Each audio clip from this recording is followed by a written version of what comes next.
नमस्कार मंडळी, आत्ता वाजले आहेत पहाटेचे 5:15 आणि जवळजवळ माझा सगळा स्वयंपाक झाला. तर आज मी जरा लवकरच उठले होते कारण ना निघायचं होतं प्रवासासाठी. जसं तुम्ही अगोदरचा व्हिडिओ जर बघितला असेल ना तर तुमच्या लक्षात आलंच असेल की आपल्याला आज देवाला जायचं आहे, म्हणजे देवाच्या दर्शनासाठी जायचं आहे.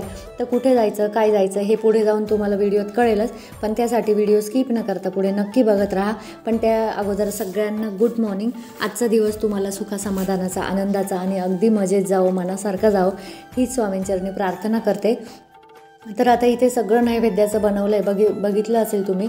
आम्हाला बरोबर नेण्यासाठी टिफिन म्हणजे पोळ्या, मेथीची भाजी आणि हा जो टिफिन दिसतो आहे ना तुम्हाला, यात मी सगळे नैवेद्य भरणार आहे. त्यानंतर इथे सगळी देवीची जी सामग्री काल आणली होती ना ती सगळी भरली. आता हे इथे तयारी वगैरे करून बसले आहेत आणि आमचं म्हणजे आम्ही सगळेजण आज 4 वाजता सुटलो होतो. तर मी साडी वगैरे काही नेसली नाही, गाऊनवरच अगोदर सगळं स्वयंपाक करून घेतला, कारण आता बाहेर जायचं म्हटलं तर सगळं आवरून वगैरे मग जायचं आणि मग नंतर फ्रेश साडी नेसली ना तर म्हणजे प्रवासात पण आपल्याला फ्रेश वाटेल. कारण साडी घालून सगळा स्वयंपाक करायचं म्हटलं तर शक्य नाही, कारण धावपळ भरपूर होते. निघायचं तसं 6:30लाच होतं. तर माझ्या पोळ्या, मेथीची भाजी, पुरणाच्या नैवेद्यासाठी पोळ्या केल्या होत्या आणि आम्हाला तिथे खाण्यासाठी साध्या पोळ्या केल्या होत्या. त्यानंतर वरण भात असं सगळं व्यवस्थित नैवेद्य घेतला मी. त्यात डब्बा जो दाखवला ना तुम्हाला त्या डब्यामध्येच भरून घेणार आहे. त्यानंतर इकडे देवपूजा पण झाली होती, कारण 4 वाजताच उठलो ना तर पटपट तिघांनी 3 बाजूंनी आवरलं. म्हणजे साक्षीने घरं वगैरे झाडून घेतलं, आजीने काही आवरलं, काही देवपूजा वगैरे एकाने केली असं. आणि मी तर स्वयंपाकातच लागलेले होते, कारण ना एवढा स्वयंपाक करायचं म्हटल्यानंतर, कारण आम्ही 3 फॅमिली आहोत त्याच्यामुळे नैवेद्य पूर्णाचा म्हणून मग आहे ना सगळं आम्ही अगोदरच आवरलं. तरी ही बघा आपली आजची देवपूजा.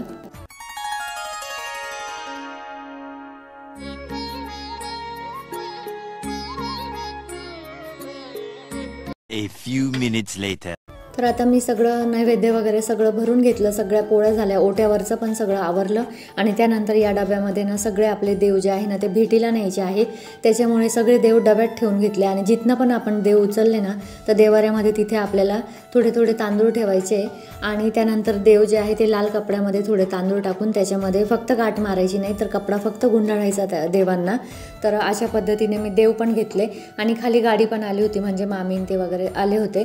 तर आम्ही 3 फॅमिली, कोणतरी यांचे लहान मामांची फॅमिली, मोठ्या मामांची फॅमिली आणि त्यानंतर आम्ही, तर अशा 3 फॅमिल्या जाणार आहोत. तर आपण जेव्हा पण निघतो ना प्रवासाला कुठे लांब, तर गाडीवरनं असा नारळ ओवाळतोच, बऱ्याच जणींना माहिती असेल. तर अशा पद्धतीने नारळ ओवाळला आणि तो नारळ फोडून आणि गाडीवरून फेकून द्यायचा. तर अशा पद्धतीने आम्ही पण प्रवासाची सुरुवात करत होतो. तर आता प्रवासाला नक्की म्हणजे देवदर्शनाला कुठे जायचं, काय जायचं हे सगळं तुम्हाला मी पुढे जाऊन सांगणार आहे. पण त्याआधी आता हे थोडे हातपाय वगैरे धुवून घेते. म्हणजे मामन ते ज्यांनी नारळ फोडला ना तर त्यांच्या थोडं पायावर पाणी वगैरे टाकायचं, जेणेकरून आपल्यावर जे विघ्न येणार असतात किंवा आपण लांब प्रवासाला निघालो ना त्याच्यामुळे काही विघ्न वगैरे असतील तर ते दूर होतात स्वामींच्या कृपेने. आमचा प्रवास पण सुखकरच झाला, तसं तुम्हाला पुढे दिसेलच. तर अशा पद्धतीने आम्ही नारळ वगैरे फोडून घेतलं गाडीला आणि त्यानंतर आता गाडीमध्ये बसतो आणि पुढच्या प्रवासाला निघतो. आता आपण सर्वांना माहितीच आहे की आपली कुलदैवत जी असते ना तर ती 3.5 पीठांची जी म्हणजे 3.5 पीठ जे आहे देवीचे त्यावरून ठरते. तर त्या 3.5 पीठांपैकीच एक कोणती तरी कुलदैवत असते आपली.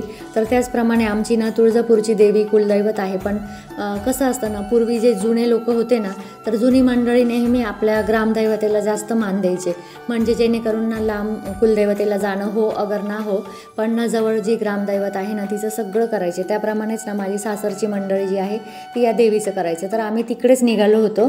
तर ती कोणती देवी वगैरे तुम्हाला पुढे जाऊन कळेलच. तर गाडीत बघू शकता तुम्ही सगळे मामी वगैरे सगळे बसलेले होते. मधल्या सीटवर आमची फॅमिली बसली होती आणि मागच्या सीटवर पूर्ण 2 फॅमिल्या मामांच्या बसल्या होत्या. तर अशा पद्धतीने, आणि आमचं नाशिक म्हटलं ना तर निसर्गरम्य ठिकाण आहे खरंच. तर हे बघू शकता तुम्ही साईडला दिसतं इथे बळी मंदिर आहे, बळी महाराजांचं मंदिर आहे. तर या मंदिरात पण आम्ही ना थोडंसं म्हणजे गाडीतूनच नमस्कार वगैरे केला आणि पुढच्या प्रवासाला लागलो.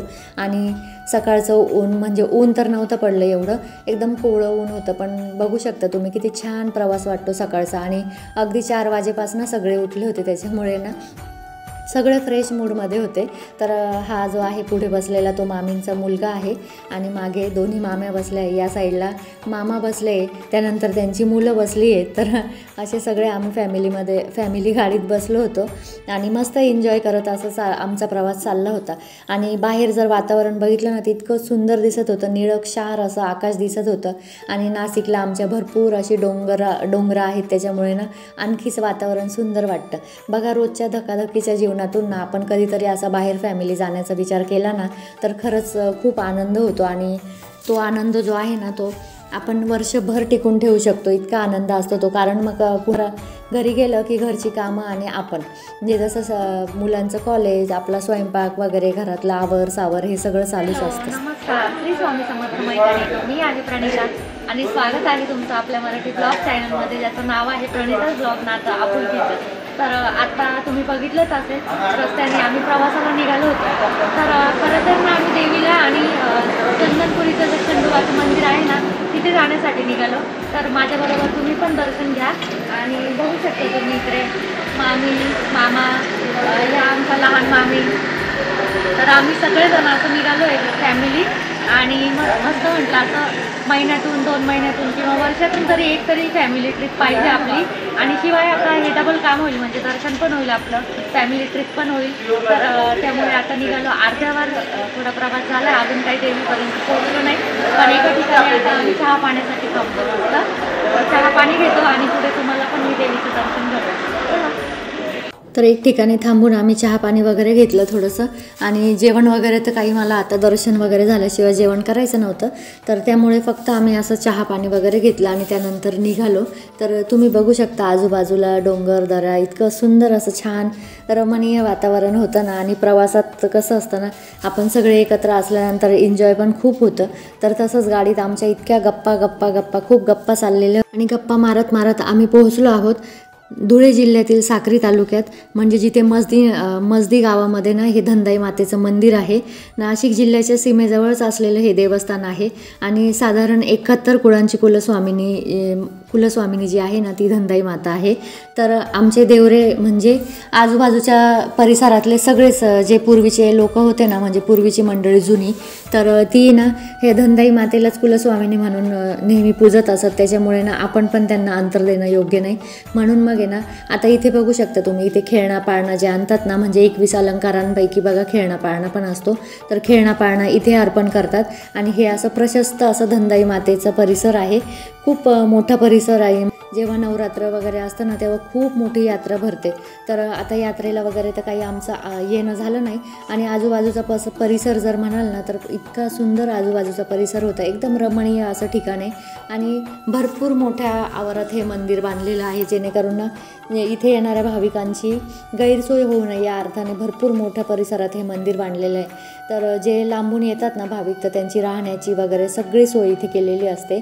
तर खूप प्रशस्त असं मंदिर आहे आणि आत मंदिराचा परिसर जर बघाल ना, तर आतला परिसरसुद्धा अतिशय भव्य दिव्य असा आहे आणि जागृत देवस्थान असल्यामुळे म्हणजे सातपुडा परिसरातील जनतेवर जेव्हा दैत्य अत्याचार करू लागले, तेव्हा दैत्यांच्या अत्याचारापासून रक्षण करण्यासाठी तिथल्या लोकांनी ना आदिशक्तीची आराधना केली आणि भक्तांच्या प्रार्थनेला प्रसन्न होऊन आदिशक्तीने धनदाई, सप्तशृंगी, म्हाळसा, एकविरा, चिराई, भाटाई, रेणुका अशा या भगिनींच्या रूपात ना आदिशक्ती इथे खानदेशात अवतरली। तर त्यापैकीच हे एक रूप आहे, ते म्हणजे धनदाई मातेचं रूप। तर इथल्या लोकांना खूप त्या गोष्टीची प्रचिती आली आहे, म्हणजे देवीच्या सत्यरूपाची। आपण म्हणतो ना की देवी नवसाला पावते वगैरे, त्याप्रमाणे खूप जणांच्या नवसाला ही देवी पावते पण। त्यामुळे ना इथे नवरात्रीमध्ये खूप मोठी यात्रा भरते आणि खूप मोठ्या संख्येने इथे गर्दी होते यात्रेची। त्यामुळे ना मंदिराचा परिसर जो आहे ना, तो भक्तांच्या सोयीसाठी अतिशय भव्य दिव्य असा केलेला आहे।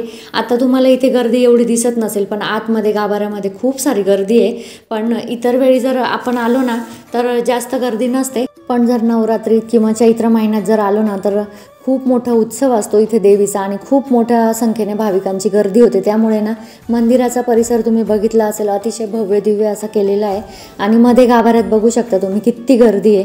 तर अशा या गर्दीमध्येच मला सगळा माझा कुलाचार व्यवस्थित करायचा आहे, कारण आपण हा कुलाचार जर व्यवस्थित केला ना तर आपल्या पुढच्या पिढीला, म्हणजे जसं आता आदी साक्षी आहे यांच्या शिक्षणात, लग्नात किंवा इतर कुठल्या आपण म्हणतो ना नोकरीला वगैरे लागण्यात काही अडथळे येत नाही. त्यामुळे ना माझ्या मैत्रिणींना माझं आग्रहाचं सांगणं आहे की आपला जो कुलाचार आहे ना तो एकदम व्यवस्थित पद्धतीने करा. आता मी इथे काय काय आणलं ते तुम्हाला कालच्या व्हिडिओमध्ये तर दाखवलंच, पण आता पुढे हा कुलाचार इथे देवीच्या इथे येऊन कसा करायचा, काय करायचं हे सगळं तुम्ही ना पुढच्या व्हिडिओमध्ये बघालच. पण ते सगळं बघण्यासाठी व्हिडिओ व्यवस्थित बघा, म्हणजे तुमच्या पण लक्षात येईल. आणि त्यानंतर आता मी इथे काय काय कुलाचार करते ना ते पण तुम्हाला पुढच्या व्हिडिओमध्ये दाखवेल. त्यासाठी पुढचा व्हिडिओ स्किप न करता पुढे नक्की बघा.